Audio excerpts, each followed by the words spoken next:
हरियाणा एक प्रगतिशील राज्य है, लेकिन यहाँ की जल आपूर्ति अन्य राज्यों पर निर्भर करती है। कम वर्षा के कारण पानी की कमी एक महत्वपूर्ण मुद्दा बना हुआ है। इसे ध्यान में रखते हुए सरकार और नागरिकों को मिलकर जल संरक्षण के लिए प्रयास करने की जरूरत है। केंद्र और राज्य सरकारें मिलकर इस समस्या के समाधान के लिए प्रतिबद्धता के साथ काम कर रही हैं। यमुनानगर, कैथल, भिवानी और महेंद्रगढ़ सहित कई जिलों में सौर ऊर्जा से संचालित सूक्ष्म सिंचाई परियोजना की शुरुआत की गई है।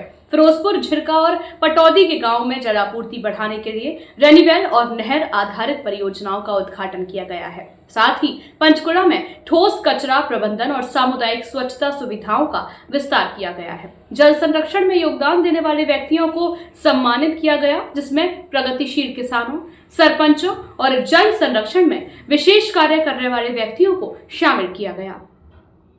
अटल भूजल योजना के तहत भूजल स्तर को बनाए रखने के लिए प्रयास किए जा रहे हैं। इस योजना के तहत विभिन्न जिलों की महिलाओं और स्वयं सहायता समूहों को जल संरक्षण में उनकी भूमिका के लिए सम्मानित किया गया। सर्वोत्तम ग्राम जल एवं स्वच्छता समितियों को भी विशेष योगदान के लिए पुरस्कृत किया गया। जल शक्ति अभियान की शुरुआत 2019 में हुई थी, जिसका उद्देश्य जल संरक्षण, पारंपरिक जल स्रोतों का पुनरुद्धार और मानसूनी जल का उचित उपयोग करना है।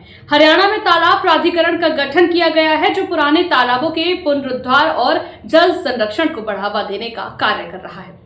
प्रदेश सरकार ने भूजल स्तर सुधारने के लिए 500 गांवों को पहले चरण में शामिल किया है। मुख्यमंत्री ने अधिकारियों को नदियों को आपस में जोड़ने और जल ऑडिट करने के निर्देश दिए हैं, ताकि जल प्रबंधन को बेहतर बनाया जा सके। भूजल स्तर में गिरावट को लेकर केंद्र सरकार भी चिंतित है और इस दिशा में ठोस कदम उठाए जा रहे हैं।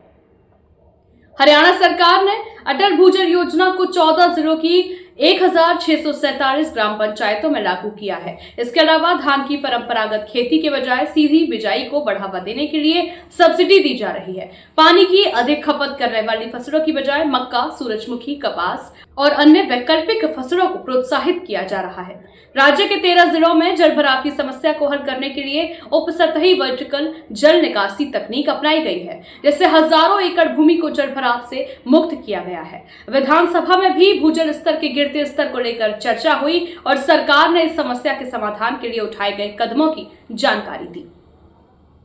हरियाणा सरकार जल संरक्षण और प्रबंधन के लिए दीर्घकालिक योजनाओं पर कार्य कर रही है। भूजल स्तर को संतुलित बनाए रखने के लिए किसानों, पंचायतों और आम जनता को जागरूक किया जा रहा है। यह प्रयास जल संकट को दूर करने और प्रदेश को जल संसाधनों के मामले में आत्मनिर्भर बनाने की दिशा में एक महत्वपूर्ण कदम है।